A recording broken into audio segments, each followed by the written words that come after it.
Welcome back to The Lead. I'm Jake Tapper. Let's go back to that breaking news story in our national lead, that story we told you about earlier this hour. A Cincinnati, Ohio man, apparently an ISIS sympathizer, who allegedly plotted to attack American lawmakers at the U.S. Capitol. We continue to learn more about him and just what kind of destruction he was planning. The criminal complaint has just gone out. Pamela Brown joins us now with more details. So the man's name, Pamela, was Christopher Lee Cornell, but he had apparently changed his name to Raheel Mahoor Ubaida. What else do we know?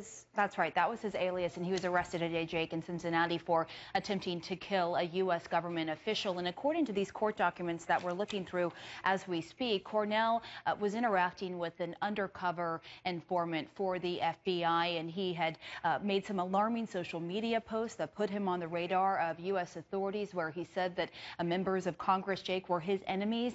And through his social media interactions with the undercover informant, he said that he was in touch with persons overseas, that he aligned with ISIS, but that he didn't think he would receive specific authorization to conduct a terrorist attack in the U.S. So he goes on to allegedly tell this informant, I believe that we should just wage jihad under our own orders and plan attacks, everything in the name of ISIS. So allegedly, according to this complaint, he was planning with this undercover informant to plot pipe bombs around the U.S. Capitol and then open fire as people ran out of the U.S. Capitol buildings. And in fact, this week, according to the criminal complaint, he acquired semi-automatic rifles to use in this. Two M15 semi-automatic rifles and 600 rounds of ammunition that he was going to use in this plot. That's right. And he apparently had been researching the construction of pipe bombs, researching the government buildings in Washington, D.C. He wanted to target, and also saving money to fund the attack. Now, officials we've been speaking with say, though, that during the course of this investigation, he was never a threat